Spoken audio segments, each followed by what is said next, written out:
بالله من الشيطان الرجيم بسم الله الرحمن الرحيم فضربنا على آذانهم في الكهف سنين عددا فضربنا ضربنا کون سا فعل ہے؟ جمع متکلم کا ہے، ماضی کا فعل ہے، اس کا واحد کیا ہوگا؟ ضربتو ضربنا، ضربنا کا معنی ہم نے مارا، علی آذانہم، علی اوپر، آذان واحد کیا ہے آذان کا؟ اذن، اذن کان کو کہتے ہیں، آذانہم ان کے کانوں پر۔ پچھلی آیت تک اللہ تعالیٰ نے یہ بات بتائی تھی کہ چند نوجوان تھے جو توحید کے قائل تھے اور توحید کی وجہ سے ان کے لیے جہاں وہ رہتے تھے، جس شہر میں وہ رہتے تھے، محققین نے جو تحقیق کی ہے اس کے مطابق ترکی کے شہر ازمیر کے قریب تقریباً 25 کلومیٹر کے فاصلے پہ یہ غار ہے جن لوگوں کا یہ واقعہ بیان کیا گیا ہے، اور یہ حضرت عیسیٰ علیہ السلام کے مذہب کے پیروکار تھے۔ عیسیٰ علیہ السلام کی وفات کے بعد تقریباً 250 سال اور رسول اکرم صلی اللہ علیہ وسلم کی بعثت مبارک سے تقریباً 400 سال پہلے کا زمانہ بنتا ہے۔ چونکہ قرآن مجید نے اس واقعے کی بہت زیادہ تفصیل، بعض تفصیلات جو ہیں وہ ترک کر دی ہیں، بیان نہیں فرمائی اللہ تعالیٰ نے۔ جن باتوں کی ضرورت تھی یا جو باتیں مطلوب تھیں کفار مکہ کو، جن باتوں کے حوالے سے جواب دینا تھا، وہ باتیں اللہ تعالیٰ نے ارشاد فرمائی ہیں۔ چونکہ عیسائیت میں رہبانیت جائز تھی، اس لیے کہا یہ جاتا ہے، مورخین نے یا مفسرین نے جو کچھ لکھا ہے، کہ ایسے واقعات ایک سے زائد تھے کہ جو صحیح عقیدے کے لوگ تھے، توحید پہ کاربند تھے اور صحیح توحید پہ عمل کرنے والے لوگ تھے، ان پہ جب ظلم و ستم کیا جاتا، ان کے بستیوں میں، ان کے شہروں میں رہنا ان کے لیے مشکل ہو جاتا، تو وہ اپنے گھروں سے نکل جاتے، جنگلوں میں چلے جاتے، پہاڑوں میں چلے جاتے، غاروں میں چلے جاتے، وہاں چھپ کے رہتے، اللہ کی بات کرتے رہتے۔ کیونکہ رہبانیت جائز تھی عیسائیت مذہب میں، لہٰذا مورخین کے بقول ایک سے زائد واقعات ایسے تاریخ میں ملتے ہیں کہ اس طرح کے نوجوان جو ہیں وہ اپنے گھروں سے ظلم و ستم سے، یا حکومت کے ظلم و ستم سے، یا اپنے ماں باپ کے ظلم و ستم سے تنگ آ کے گھروں سے نکل گیا، اپنا جا کے باہر کہیں پناہ لے لی اور وہاں اپنی زندگی ساری بسر کرتے۔ ان کے واقعے کے بارے میں بھی ایسی بعض تفصیلات مفسرین نے لکھی ہیں، اور چونکہ یہ واقعہ تو حضرت عیسیٰ علیہ السلام کی بعثت کے بعد کا ہے، لہذا عیسائی مورخین نے بعض تفصیلات لکھی ہیں، ممکن ہے ان کی تفصیلات تورات سے یا انجیل سے یا ایسی کتابوں سے یا پھر تاریخی کتابوں سے ہوں، اور بقول مورخین کے یہ جو چند نوجوان تھے، 7 تھے یا 9 تھے، جتنے بھی تھے، یہ کھاتے پیتے گھرانوں کے لوگ تھے، لیکن ان کی قوم جو تھی وہ شرک میں مبتلا تھی، اور جس طرح حضرت ابراہیم علیہ السلام کے بارے میں تفاسیر میں آتا ہے، ان کی قوم میلے وغیرہ پہ یا اس پہ جانے لگی تو حضرت ابراہیم علیہ السلام کو ساتھ بلایا، تو حضرت ابراہیم علیہ السلام نے معذرت کر دی، ساتھ نہیں گئے۔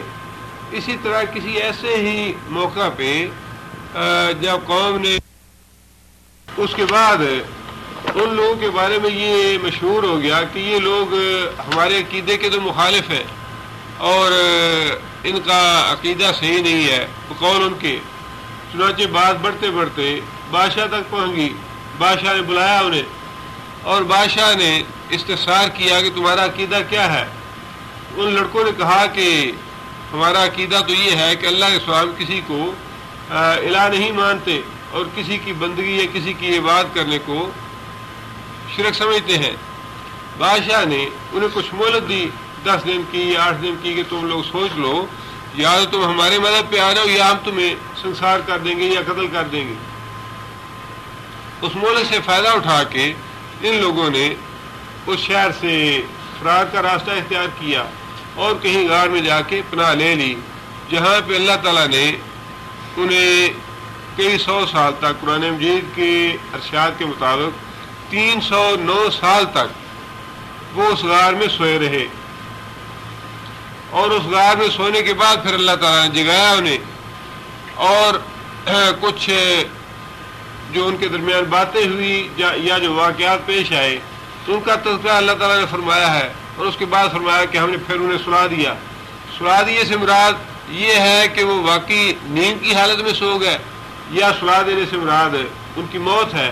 اس بارے میں بھی مفسرین نے اختلاف کیا ہے، لیکن زیادہ تر رائے یہی ہے کہ اس کے بعد ان کی موت واقع ہو گئی، اور قیامت کے دن جس طرح دوسرے لوگوں کو اٹھایا جائے گا اسی طرح ان لوگوں کو بھی اٹھایا جائے گا۔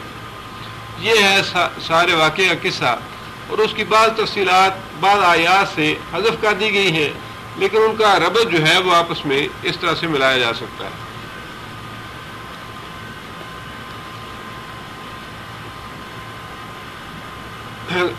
وہ لوگ غار میں چلے گئے، اور اس سے پہلے کا سارا واقعہ جو ہے وہ اس طرح سے پیش آیا، بادشاہ کا بلانا، بادشاہ کے سامنے کلمہ حق کہنا، اور بادشاہ کا انہیں وارننگ دینا یا نوٹس دینا 10 دن کا، اور اسے فائدہ اٹھاتے ہوئے ان کا فرار ہو جانا، غار میں پناہ لینا۔ غار میں چلے جانے کے بعد اللہ تعالیٰ فرماتے ہیں فَضَرَبْنَا عَلَىٰ آذَانِهِمْ، ہم نے مارا ان کے کانوں میں۔ مارے سے مراد یہ ہے کہ تھپکی دی، پیار سے، محبت سے، جس طرح ماں اپنے بچے کو سلانے کے لیے تھپکی دیتی ہے اور بچہ گہری نیند سو جاتا ہے، یہ اسی طرح سے ایک محاورہ ہے کہ ہم نے ان کے کانوں کو تھپکا کے سلا دیا۔ بعض نے اس کا معنی پردہ ڈالنا لکھا ہے، بہرحال جو زیادہ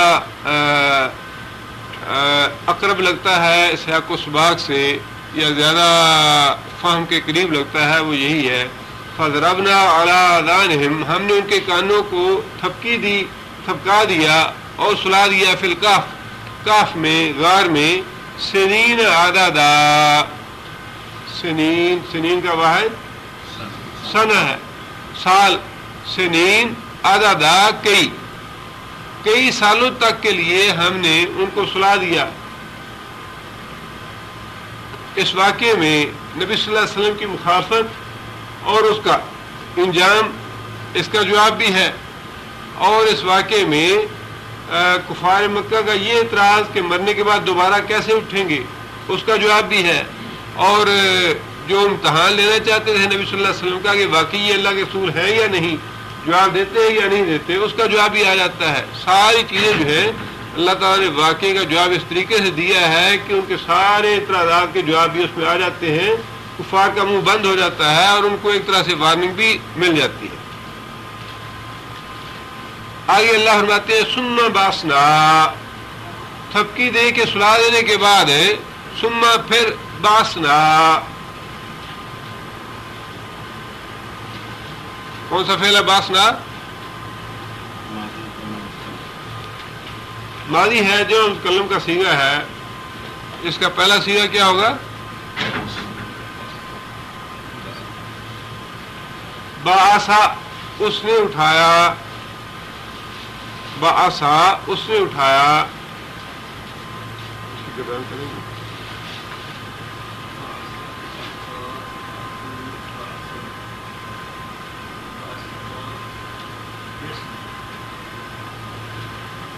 باسنا،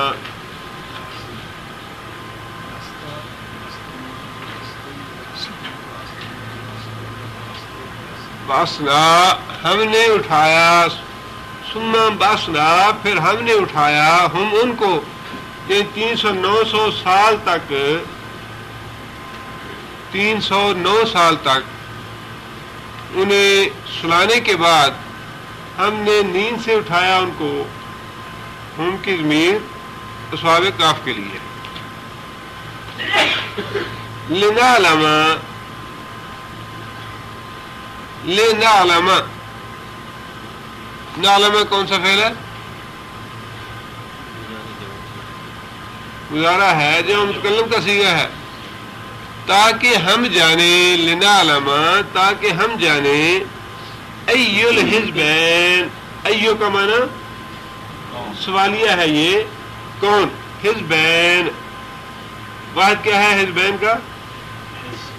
حزب. اور حزبین کیا ہے؟ تسنیہ ہے. یہ حزبین تسنیہ ہے. شیئین، امرین، یہ نون کے ساتھ تسنیہ بنتا ہے. حزبین دو گروہ. لنعلم تاکہ ہم جانیں، ای الحزبین دو گروہ میں سے کون سا احصا. احصا کیا ہے؟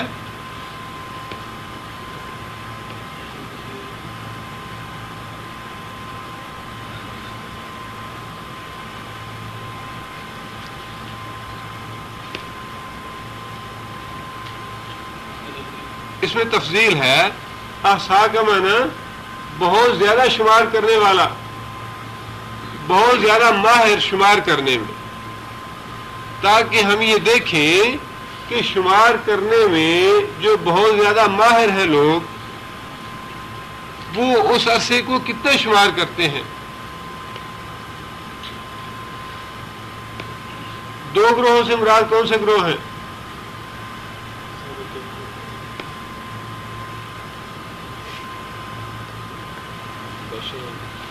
دو گروہوں سے مراد ایک تو مفسرین نے یہ لیا ہے کہ جو اصحاب کہف تھے، ظاہر ہے انہی میں سے اٹھنے کے بعد ان کی رائے جو ہے وہ مختلف ہو سکتی تھی. بعض لوگوں کے خیال میں مدت کم و بیش ہوگی، دوسرے گروہ کے خیال میں کچھ اور ہوگی. ان کے دو گروہ بھی اس سے مراد ہو سکتے ہیں. اور دو گروہ سے مراد غار سے باہر جو لوگ پہلے ہی آپس میں اختلاف کر رہے تھے، وہ دو گروہ بھی ہو سکتے ہیں. جس طرح کافر اور مسلمان ہیں، مسلمانوں کا عقیدہ یہ تھا کہ 1000 سال، 10,000 سال یا لاکھ سال ہی کیوں نہ گزر جائے، اللہ تعالیٰ نے دوبارہ اٹھانا ہی اٹھانا ہے. لیکن کافر جو تھے ان کا نقطہ نظر یہ تھا کہ اتنے سال گزرنے کے بعد اللہ تعالیٰ ہمیں کیسے اٹھائے گا؟ جسم ختم ہو جائے گا، ہڈیاں ختم ہو جائیں گی، وجود ختم ہو جائے گا، تو پھر اللہ کیسے زندہ کرے گا؟ تو اللہ فرماتے ہیں کہ یہ ایک واقعہ سامنے آنے کے بعد ہم دیکھنا چاہتے ہیں کہ جو شمار حساب کتاب لگانے کے ماہر ہیں وہ اس مدت کو کیسا شمار کرتے ہیں. لما لابسو امدا، لما واسطے اس چیز کے جو لابسو، کون سا فعل لابسو؟ فعل ماضی ہے، جمع مذکر غائب کا صیغہ ہے. لابسو، لابسا کیا معنی؟ لابسا کا ماکاسا کا معنی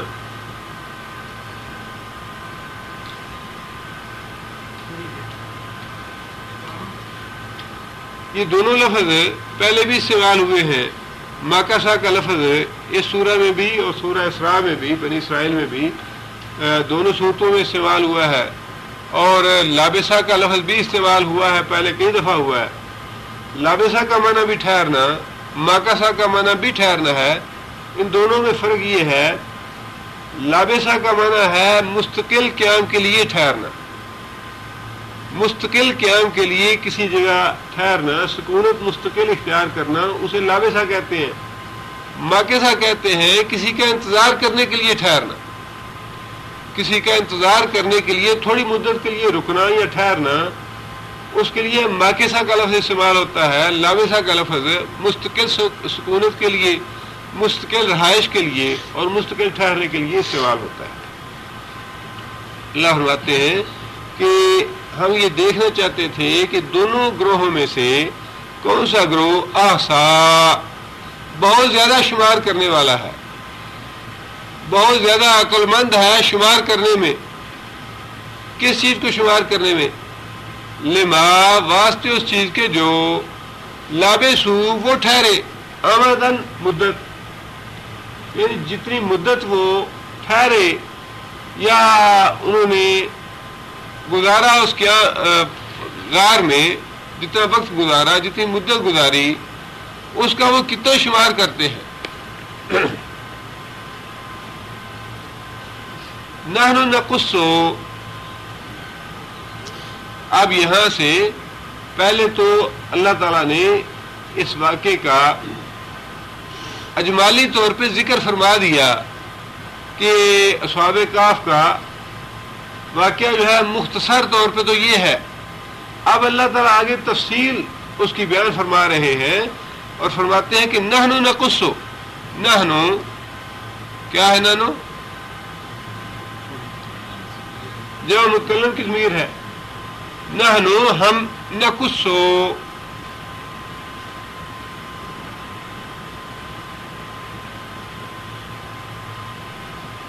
قصہ کسے کہتے ہیں؟ بیان کرنے کو، بیان کرنے کو نقص ہم بیان کرتے ہیں، فعل مضارع ہے، جمع متکلم کا صیغہ ہے۔ نحن نقص ہم بیان کرتے ہیں، علیکا تیرے اوپر، تیرے سامنے، مخاطب ہے نبی صلی اللہ علیہ وسلم۔ نبا، نبا کا معنی اہم خبر، اور جمع اس کی انباء۔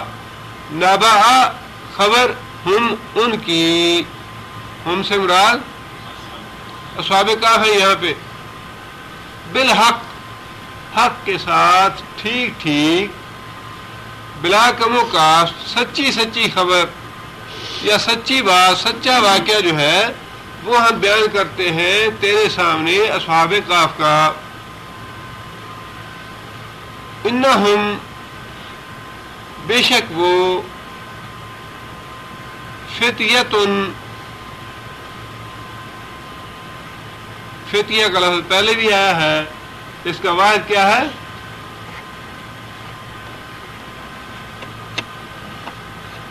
فتن، فتن کا معنی نوجوان، فتن کا معنی نوجوان، اور اس کی جمع ہے فتیتن، فتیتن کا معنی زیادہ نوجوان۔ انہم بے شک وہ، فتیتن چند نوجوان تھے، آمنو، کون سا فعل آمنو؟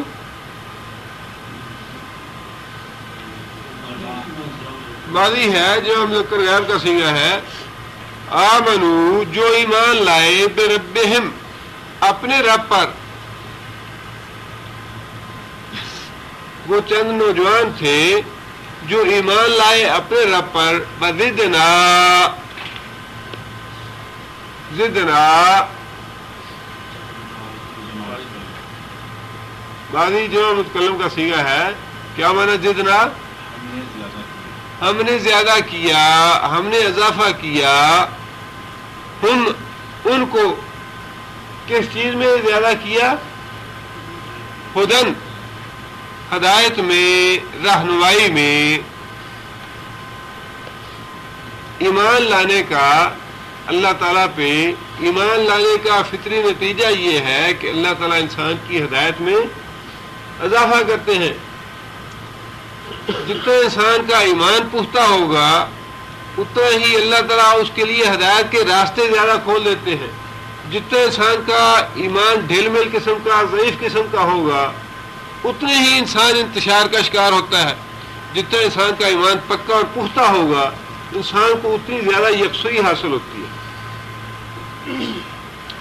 دنیا کے مصائب اور آلام جو ہیں انسان کو متزلزل نہیں کر سکتے۔ اسی لیے اللہ تعالیٰ نے آگے یہ بات ارشاد فرمائی بربطنا.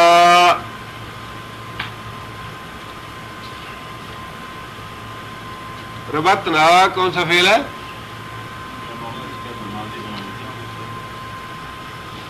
ماضی ہے جو متکلم کا صیغہ ہے.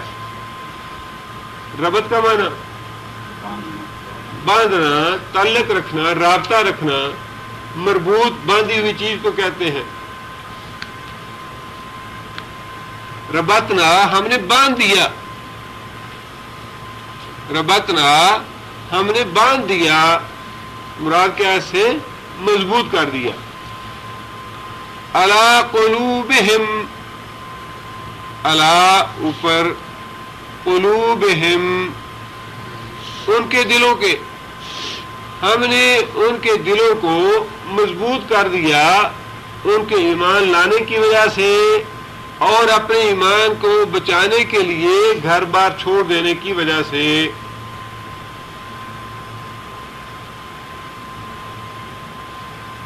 اذ قاموا، اذ جب، قاموا وہ کھڑے ہوئے، انہوں نے قیام کیا.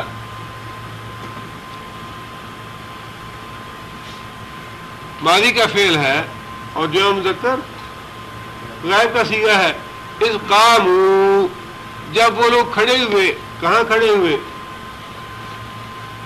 بادشاہ کے سامنے یا اپنی قوم کے سامنے، جہاں انہوں نے یہ اعلان کیا.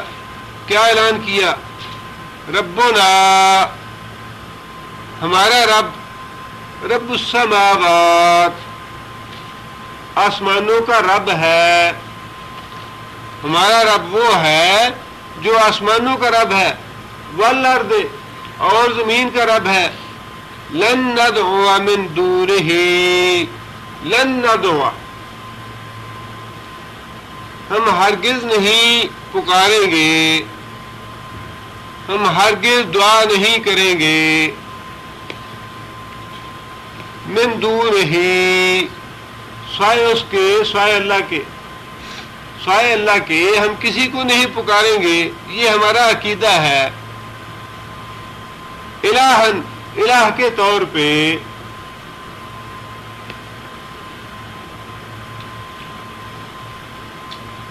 لقد قلنا، لقد البتہ تحقیق، قلنا ہم نے کہی، یعنی اگر ہم پکاریں تو اس کا مطلب یہ ہے قلنا اذن شتتا، قلنا ہم نے کہا یا ہم نے کہی، اذن اس وقت، تب، شتتا شتتن کیا ہے؟ شتتن شتا یا شتو کا مصدر ہے. شتا کا معنی ہے حق سے بہت دور ہو جانا، حق بات سے بہت دور ہو جانا. شتا وہ حق سے دور ہوا. شتتا اگر ہم ایسی بات کہیں گے تو اس کا مطلب یہ ہے کہ ہم حق سے بہت ہی ہٹی ہوئی بات کہیں گے. اگر ہم اللہ کے علاوہ کسی دوسرے کی بندگی کریں گے، کسی دوسرے کو الہ بنائیں گے، کسی دوسرے کی سے دعا مانگیں گے، کسی دوسرے کو پکاریں گے، کسی دوسرے کو اپنا مشکل کشا یا حاجت روا سمجھیں گے، تو یہ تو حق سے بہت ہی دور ہٹی ہوئی بات ہوگی. مطلب یہ کہ بڑی گمراہی کی بات ہے یہ. اور یہ معاملہ ربطنا اللہ تعالیٰ نے مضبوط کر دیا ان کے دلوں کو. پڑھنے میں انسان کو وہ کیفیت محسوس نہیں ہوتی جس کا احساس انسان کو اس وقت ہوتا ہے جب انسان عملاً ان حالات سے دوچار ہوتا ہے. عملاً ان حالات سے دوچار ہونا اور اس کا احساس کرنا یہ اور بات، لیکن پڑھ لینا یہ اور بات. آپ اندازہ لگائیے کہ ایک پوری حکومت ہے جس کے پورے وسائل ہیں جس کے پاس، اور وہ حکومت جو ہے وہ زبردستی کچھ لوگوں کو مجبور کرتی ہے کہ تم یہ مذہب چھوڑ دو، یہ عقیدہ چھوڑ دو، ورنہ ہم تمہیں قتل کر دیں گے. قتل کی دھمکی بھی دے دیتی ہے. اب وہ نوجوان اپنا عقیدہ بھی نہیں چھوڑنا چاہتے، جان بھی بچانا چاہتے ہیں. رائے فرار اختیار کرتے ہیں، لیکن انہوں نے مداحنت سے کام نہیں لیا، بلکہ بادشاہ کے سامنے کلمہ حق کہا ہے کہ ہمارا عقیدہ یہی ہے، اور یہ اس عقیدے کی برکت ہے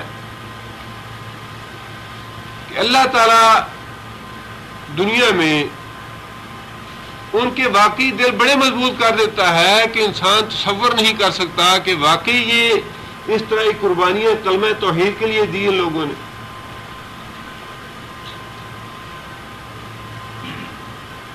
حضرت حبیب بن زید صحابی تھے، عمان سے مدینہ منورہ آ رہے تھے، راستے میں مسلمہ کذاب کے لوگوں نے پکڑ لیا اسے، انہیں پکڑ کے مسلمہ کذاب کے پاس لے گئے۔ مسلمہ اس سے پہلے جھوٹی نبوت کا دعویٰ کر چکا تھا اور رسول اکرم صلی اللہ علیہ وسلم کے پاس اپنا رکا وغیرہ بھیج چکا تھا۔ حضرت حبیب بن زیاد سے کہنے لگا کہ تم مجھے پہچانتے ہو؟ کہنے لگے نہیں، میں تمہیں نہیں پہچانتا۔ کہنے لگا کہ میں اللہ کا نبی ہوں، تم گواہی دو کہ میں اللہ کا سچا نبی ہوں۔ حضرت زیاد کہنے لگے کہ مجھے تو یہ پتا ہے کہ حضرت محمد صلی اللہ علیہ وسلم اللہ کے سچے نبی ہیں۔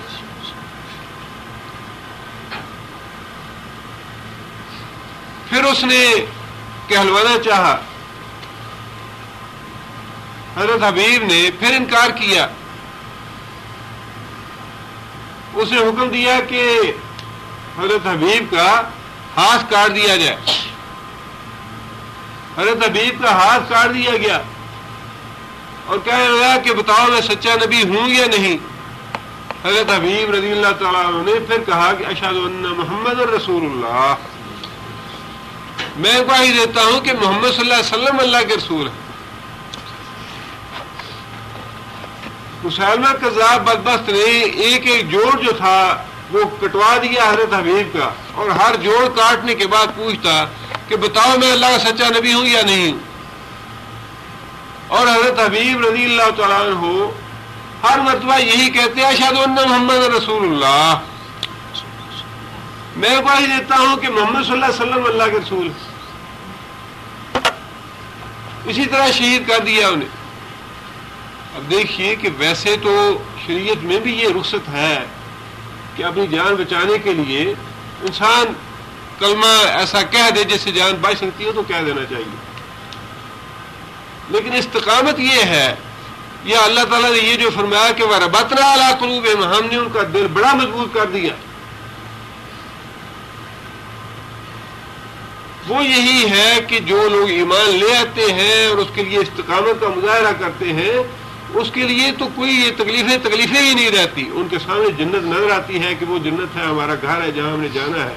یہ دنیا کی تکلیف کا احساس، اب نبی صلی اللہ علیہ وسلم نے فرمایا کہ شہید جو ہے جب شہید ہوتا ہے تو چونٹی کے کاٹنے کے برابر اس کو تکلیف ہوتی ہے، حالانکہ ہم تو دیکھتے ہیں کہ شہید کا خون بہ رہا ہے، وہ تڑپ رہا ہے، اس کی جان جو ہے ویسے ہی نکل رہی ہے جیسے عام انسانوں کی نکلتی ہے، ویسے ہی وہ بھی تکلیف کی شدت میں ہے، تڑپ رہا ہے، خون بہ رہا ہے، سب کچھ ہو رہا ہے، لیکن اللہ کا رسول فرماتا ہے کہ اسے تو چونٹی کے کاٹنے کے برابر تکلیف ہو رہی ہے۔ خود حضرت بلال رضی اللہ تعالیٰ عنہ کا واقعہ دیکھ لیجئے، حضرت سمیہ رضی اللہ تعالیٰ عنہ کا دیکھ لیجئے، حضرت عمار بن یاسر کا واقعہ دیکھ لیجئے۔ حضرت بلال رضی اللہ تعالیٰ عنہ کے بارے میں دیکھنے والے لوگوں کی گواہی یہ ہے کہ ہم نے بلال کو ایسی تپتی ریت پہ لیٹے ہوئے دیکھا، اگر کسی جانور کا کاٹا ہوا گوشت رکھ دیا جاتا وہ بھن جاتا، ایسی تپتی ہوئی ریت پہ لٹا دیتے اور کہتے کہ اللہ کا انکار کرو۔ اور حضرت بلال رضی اللہ تعالیٰ عنہ کی زبان سے ہر بار یہی بات نکلتی، احد احد احد، اللہ ایک ہی ہے، اللہ ایک ہی ہے، اللہ ایک ہی۔ اللہ فرماتے ہیں کہ ویسے ہی ہم نے اصحاب کہف کے دل اتنے مضبوط کر دیے کہ انہوں نے بادشاہ کے سامنے کھڑے ہو کے اللہ اپنے عقیدہ توحید کا اقرار کیا کہ رب اللہ، ہمارا رب تو صرف ایک اللہ ہے، نہ کسی کے نام کی نظر ہے، نہ نیاز ہے، نہ چڑھاوا ہے، نہ کوئی اور ایسا کام ہے جو اللہ کے لیے سزاوار ہو اور ہم اس کو کسی اور کے لیے کریں۔ ماں کہ ربنا اللہ، ہمارا رب اللہ ہے، رب السماوات والا، وہ اللہ جو آسمانوں کا مالک ہے، زمین کا مالک ہے۔ اس میں توحید کی بہت بڑی دلیل ہے۔ رب السماوات والارض میں توحید کی بہت بڑی دلیل ہے۔ آسمان اور زمین کے خالق تو مشرک اور کافر بھی مانتے ہیں کہ اللہ ہی ہے۔ آسمان کا مالک اور زمین کا مالک تو کافر اور مشرک بھی کہتے ہیں کہ یہ اللہ ہے، لیکن شریک وہ کرتے ہیں مار اپنے مفادات کے معاملات میں کہ ہمیں بیماری جیسے جو ہے وہ دینے کے لیے کچھ نہ کچھ اختیار ہے حضرت صاحب کے پاس، یا ہماری پریشانی دور کرنے کے لیے، یا ہماری تکلیف میں حصہ لینے کے لیے، یا اسے دور کرنے کے لیے کچھ نہ کچھ اختیار ہے حضرت صاحب کے پاس، جو اپنے مفاد کی بات ہے۔ باقی جو کائنات کا معاملہ ہے وہ سمجھتے ہیں کہ اللہ ہی مالک ہے اس کا، اللہ ہی پیدا کرنے والا ہے۔ لہذا مختصر سی دلیل کے طور پہ یہی بات انہوں نے کہی کہ رب السماوات والارض، کہ وہ رب جو آسمانوں کا مالک ہے، زمین کا مالک ہے، وہ اللہ ہمارا رب ہے۔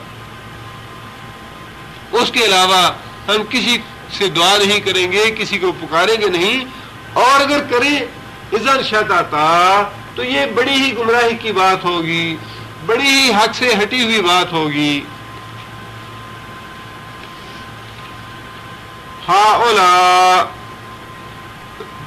ہاؤلا کیا ہے؟ اس میں اشارہ ہے جمع کے لیے، اس کا واحد کیا ہے؟ ہاذان ہاؤلائے قومنا، ہاؤلا اشارہ ہے یہ، قومنا ہماری قوم، اتخذا کون سا فعل ہے؟ اتخذا ماضی ہے، واحد مذکر، اتخذو جمع کا صیغہ ہے۔ یہ ہماری قوم ہے، اتخذو انہوں نے بنا لیا، انہوں نے پکڑ لیا، من دونہ ہی کی ضمیر اللہ کے لیے ہے، من دونہ اس کے علاوہ، آلہتن آلہہ اس کا واحد کیا ہے؟ الہ، آلہتن من دونہ اللہ کے علاوہ بہت سارے معبود بنا لیے انہوں نے۔ جہاں مشرکوں کے شرک کا ذکر آیا وہاں اللہ تعالیٰ نے واحد کے بجائے جمع کا صیغہ استعمال کیا کہ ان مشرکوں نے بہت سے معبود بنا لیے ہیں۔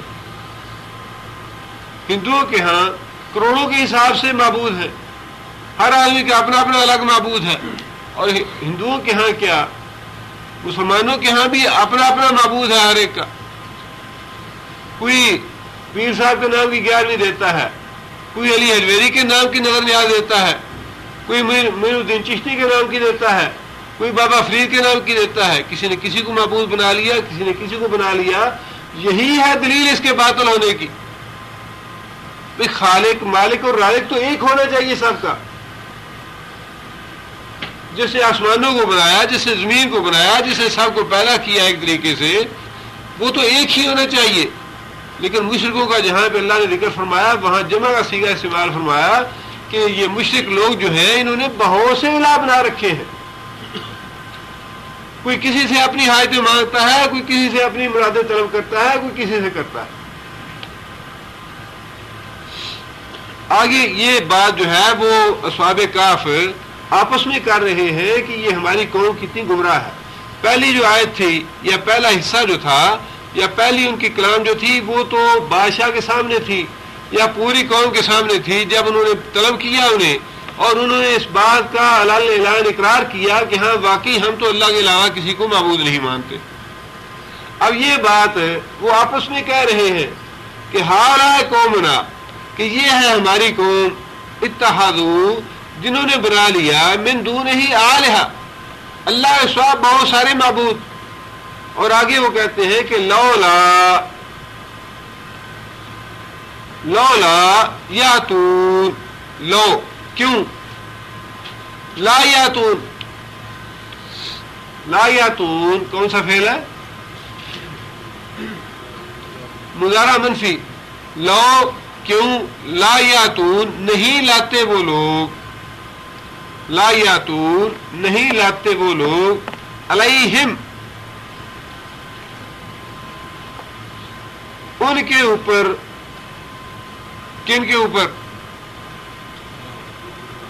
اپنے جو معبود بنائے ہوئے ہیں کہ یہ دادا صاحب ہماری مرادیں پوری کرتے ہیں یا یہ شیخ جیلانی ہماری حاجتیں پوری کرتے ہیں، انہوں نے آپس میں یہ بات کہی کہ اگر یہ واقعی حاجت روا ہے، اگر یہ واقعی الہ ہے تو ان کے بارے میں یہ کوئی دلیل کیوں نہیں لاتے، لولا یاتون کیوں نہیں لاتے، علیہم ان معبودوں کے حق میں، بسلطان کوئی دلیل، اور وہ دلیل جو ہے کون سی ہونی چاہیے، اللہ کی طرف سے، اس لیے کہ اپنی بنائی ہوئی دلیل جو ہے وہ تو دلیل نہیں ہے، دلیل سے مراد ہی وہ ہے، سلطان سے مراد وہ دلیل جس میں بڑی قوت ہے، جس کو رد نہ کیا جا سکے، جس کی تردید نہ کی جا سکے، جس طرح اللہ تعالیٰ قرآن مجید کے حق میں دلیل دیتے ہیں کہ اگر یہ قرآن گھڑا ہوا ہے تو چیلنج ہے کہ کوئی بنا کے لے آئے، ایسی دلیل جس کو چیلنج کوئی نہ کر سکے۔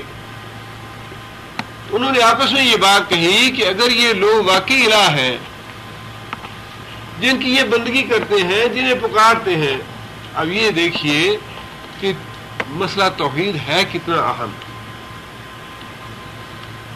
یہ جتنا بھی جھگڑا ہوا ان کا اصحاب کہف کا، وہ نماز روزے کے مسئلے پہ نہیں ہوا، نکاح طلاق کے مسئلے پہ جھگڑا نہیں ہوا، یہ سارا جھگڑا تو صرف ایک بات پہ چل رہا ہے، یہ بڑا ہی اہم مسئلہ ہے۔ بعض لوگ تو ایسے ہی کہہ دیتے ہیں یہ تو فروعی مسئلے ہیں، خود پڑھ کے یہ عقیدہ صحیح ہو جائے گا، اس کو چھیڑنا نہیں چاہیے کہ قوم میں افتراق پڑتا ہے یا اختلاف پڑتا ہے یا انحصار پڑتا ہے، تو یہی تو مسئلہ ہے چھیڑنے والا، اور یہی تو دو حزبین ہیں جن کا بار بار اللہ ذکر کرتا ہے کہ دو حزبین ہیں اس دنیا میں، حزب اللہ ہے، حزب شیطان ہے۔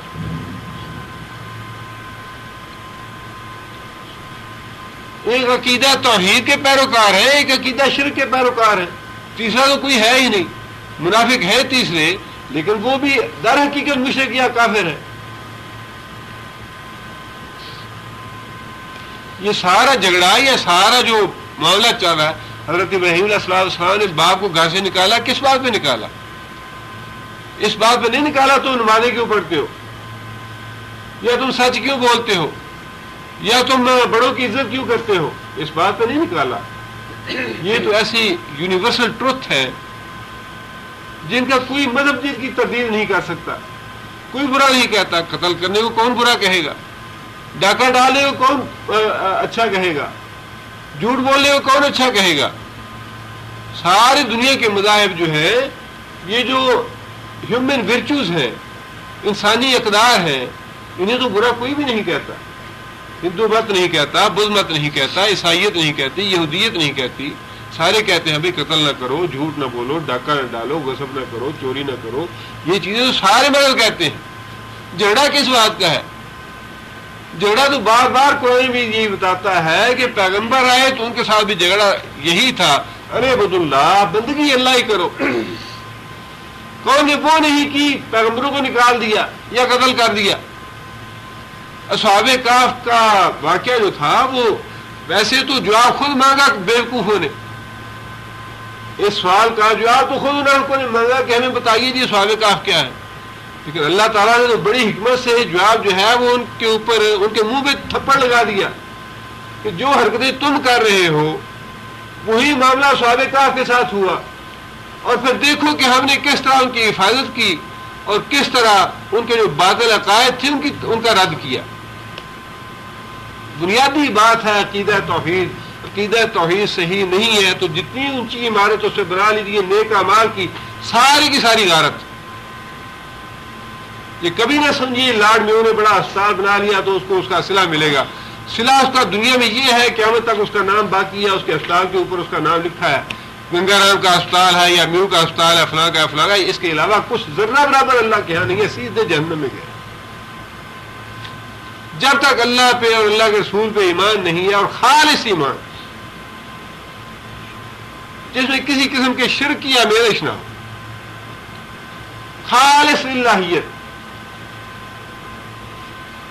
وہ ہے مطلوب اللہ تعالیٰ کو۔ اور قرآن مجید میں جتنی بھی باتیں دی ہیں ان کی ابتدا، پیغمبر کی دعوت کی ابتدا ہی اسی بات سے ہے۔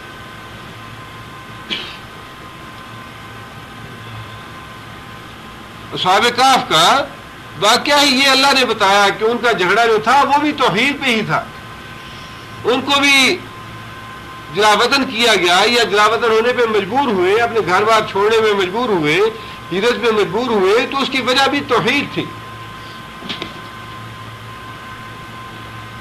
اور شیطان جو ہے یہ تو اتنی اس معاملے میں دھوکہ دیتا ہے، فریب دیتا ہے، کسی نہ کسی طرح ہیر پھیر کے انسان کو لے آتا ہے کہ نہیں جی حضرت صاحب جو ہیں بڑے کرنے والے ہیں، بڑی اللہ قبول کرتا ہے، ہوتا وہی ہے، دعا میں باغ وہی بٹھاتا ہے کہ ہاں جی یہ اللہ سے کریں گے ہی، لیکن یہ واسطہ بنانا چاہیے، ان کے ذریعے لینا چاہیے، براہ راست اللہ نہیں دیتا۔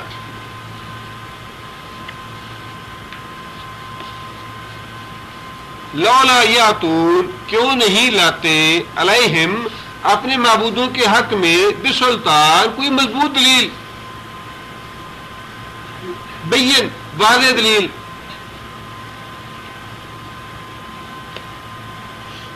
اب آگے انہوں نے یہ بات کہی، فمن ازلم، فمن، پس کون شخص ہے، ازلم، کیا ہے یہ ازلم؟ اس میں تفضیل ہے، تفضیل کا معنی یہ ہے کہ جس میں کثرت کے معنی پائے جائے، زیادتی کے معنی پائے جائے۔ عالم کیا معنی؟ بہت زیادہ جاننے والا، ازلم بہت زیادہ ظلم کرنے والا۔ فمن ازلم، اس شخص سے زیادہ ظالم کون ہوگا، ممن، ممن اصل میں کیا تھا یہ، من اور من حرف جار ہے اور من موصولہ ہے، من اور من دونوں کو ملا کے ممن، ممن اس شخص سے جو افترا، افترا کا معنی تہمت لگانا، جھوٹ گھڑنا، اللہ اوپر اللہ کے، کاذبن جھوٹا، جو شخص، اس شخص سے زیادہ ظالم کون ہے جو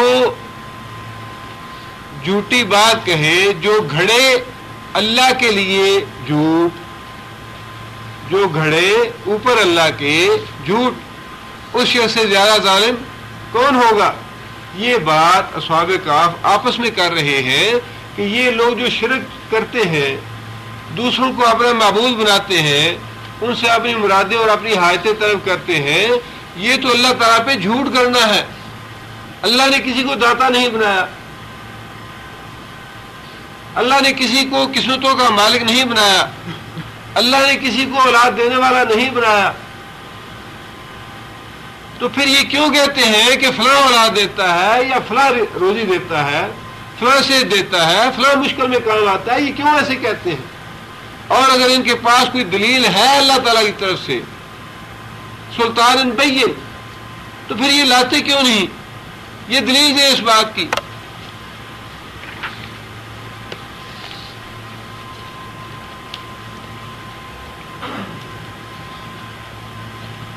آگے اللہ فرماتے ہیں کہ یہ باتیں کرنے کے بعد آپس میں یہ ساری گفتگو کی انہوں نے، اور اس کے بعد انہوں نے یہ بات کہی، وَإِذْ، اور جب، اعتزلتموہم، اصل میں یہ لفظ کیا ہے؟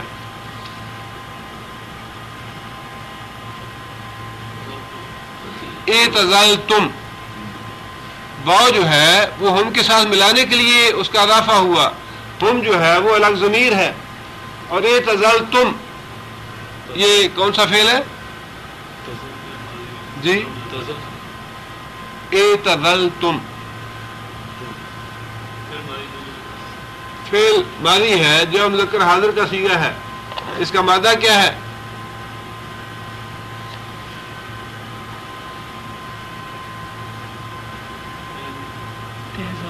جی عین را لام۔ ازل کا معنی کیا ہے؟ جی جی ہاں، یہ شریعت کی خاص اصطلاح ہے۔ صحابہ کرام نے نبی صلی اللہ علیہ وسلم سے یہ سوال کیا کہ یا رسول اللہ کیا ہمیں ازل کی اجازت ہے؟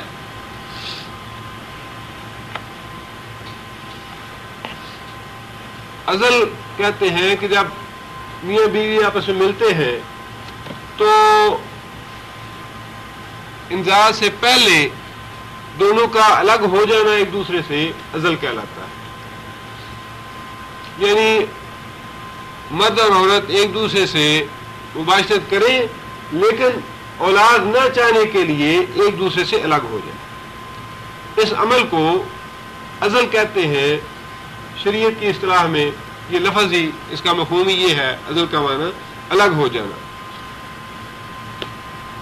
یہی مادہ ہے اس لفظ کا اعتزلتم کا، اور اس کا مفہوم بھی یہی ہے۔ باب مختلف ہے لیکن مفہوم اس کا وہی ہے، اعتزلتم، تم الگ ہو گئے۔ اذ جب اعتزلتم، تم الگ ہو گئے، کس سے الگ ہو گئے؟ ہم، ان سے، کن سے؟ ہم کی ضمیر جو ہے قوم انا کے لیے ہے۔ جب تم الگ ہو گئے ان سے یعنی اپنی قوم سے، وما یعبدون، اور الگ ہو گئے ان سے، ما کون سا ہے یہاں پہ؟ موصولہ ہے، ما موصولہ ہے، اور ان سے بھی الگ ہو گئے ما یعبدون، جن کی وہ عبادت کرتے تھے۔ یعبدون کون سا فعل ہے؟ مضارع ہے اور مذکر غائب کا صیغہ ہے، جہاں مذکر غائب کا۔ یہ تم قوم سے بھی الگ ہو گئے، اور قوم جن کی بندگی کرتی تھی، قوم جن کی عبادت کرتی تھی، ان سے بھی الگ ہو گئے، اپنے گھر بار بھی چھوڑ دیے، اور ان کے معبودوں کو بھی ہم رد کر چکے ہیں، ان سے بھی ہمارا کوئی تعلق نہیں ہے۔ الا اللہ، اب ہمارا تعلق جو ہے وہ صرف ہے ایک اللہ سے، باقی ساری دنیا سے تعلق منقطع ہو گیا۔ یہ ہے توحید، جو مولانا جوہر نے بڑے اچھے وہ کہی ہے بات۔ توحید تو یہ ہے کہ خدا حشر میں کہہ دے دنیا سے دو عالم، دنیا دو عالم سے خفا تیرے لیے تھا۔ توحید تو یہ ہے کہ خدا حشر میں کہہ دے کہ دو عالم سے خفا میرے لیے تھا، کہ یہ بندہ جو ہے یہ ساری دنیا سے اس نے اپنے تعلقات میری وجہ سے توڑ لیے۔ یہ ہے توحید، اور یہی بات اصحاب کہف نے کہی کہ ہم نے سب کو چھوڑ دیا، قوم کو چھوڑ دیا، اپنے بھائیوں کو چھوڑ دیا، ماں باپ کو چھوڑ دیا، بیوی بچوں کو چھوڑ دیا، ساری قوم سے الگ ہو گیا، چھوڑ دیا ان کو۔ وما یعبدون، اور جن کی وہ عبادت کرتے تھے ان سے بھی کیا تعلق ہے ہمارا؟ ان سے بھی کوئی تعلق نہیں، ان سے ہی بری ذمہ ہے ہم۔ اور تعلق کس کے ساتھ رہ گیا؟ الا اللہ، اللہ کے سوا ہمارا کوئی والی وارث نہیں ہے، ہمارا کوئی سرپرست نہیں ہے۔ اب اللہ ہی حفاظت فرمانے والا ہے ہماری، ہم اللہ کی پناہ میں ہیں، ہمارا تعلق صرف اللہ سے رہ گیا ہے۔ اب یہ دیکھیے کہ اس جواب کی ایک ایک آیت میں کفار کے لیے اور مشرکوں کے لیے کتنا زبردست سبق تھا، اگر وہ لینے والے ہوتے تو۔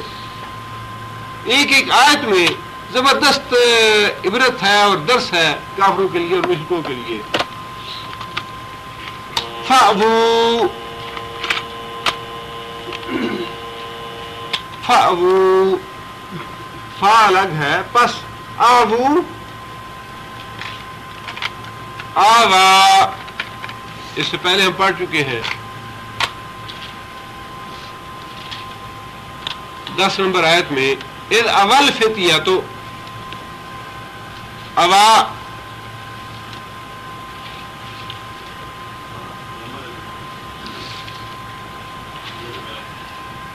کا معنی جگہ پکڑنا، پناہ لینا.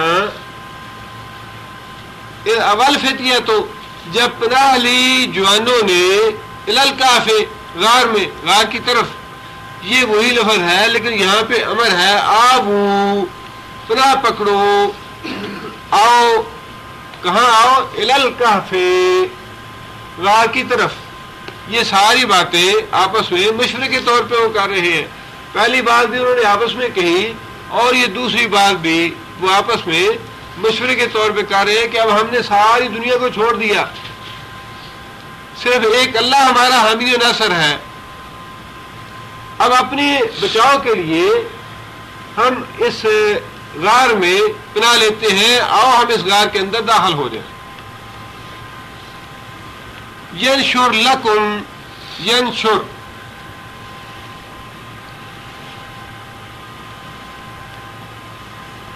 کیا مادہ ہے؟ ینشر کا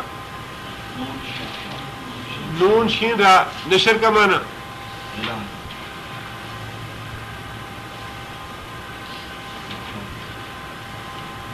نشر کے دو معنی ہیں. ایک تو ہے پھیلانا، کسی چیز کی اشاعت کرنا، کسی چیز کو پھیلا دینا، اسے بھی نشر کہتے ہیں. اور مردے کو زندہ کرنا، اسے بھی نشر کہتے ہیں. کذالک النشور، اللہ فرماتے ہیں کہ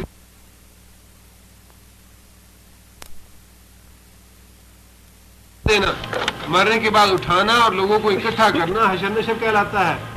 اور نشر کا معنی پھیلانا بھی اور اشاعت کرنا. یہاں پہ ینشر کا معنی ہے پھیلا دے. ینشر لکم، پھیلا دے گا واسطے تمہارے، ربکم، تمہارا رب، من رحمت ہی، اپنی رحمت سے. یہ ان لوگوں نے باقی سارے تعلقات جب توڑ لیے، ایک اللہ سے تعلق ہے، اب ساری امیدیں اللہ سے وابستہ کر رہے ہیں کہ ہم اس غار میں پناہ لیتے ہیں. ینشر لکم ربکم من رحمت ہی، تمہارا رب پھیلا دے گا اپنی رحمت کے سائے تمہارے اوپر. ینشر، وہ پھیلا دے گا، لکم، واسطے تمہارے، ربکم، تمہارا رب، من رحمت ہی، اپنی رحمت سے. یہ تمہارا رب تم پہ رحمت فرمائے گا. تمہارا رب تمہارے لیے اس مصیبت سے، اس مشکل سے نکلنے کا کوئی راستہ نکالے گا. ابھی فی الحال تو اس غار میں پناہ لیتے ہیں، ہم اپنی جان بچاتے ہیں. اس کے بعد اللہ مالک ہے، اللہ کا کوئی نہ کوئی راستہ پیدا فرما دے گا، اللہ ہم پہ رحمت فرمائے گا. اس امید کے ساتھ وہ لوگ غار میں چلے گئے کہ اللہ ہم پہ اپنی رحمت فرمائے گا، اپنا فضل کرے گا اور ہمارے بچنے کا کوئی راستہ نکالے گا. وَيُحَيِّئُ،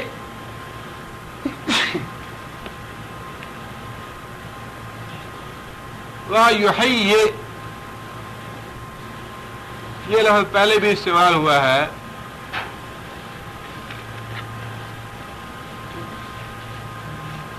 کیا معنی ہے اس کا؟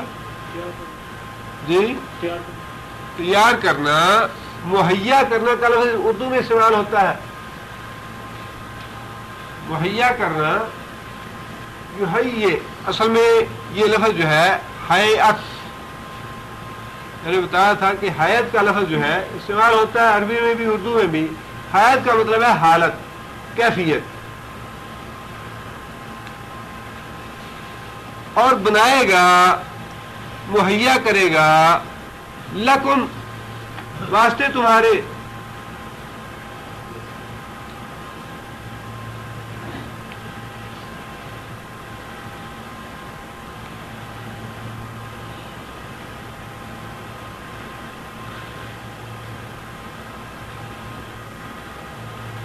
وَيُحَيِّ، اور وہ مہیا کرے گا. کون سا فعل ہے یحیی؟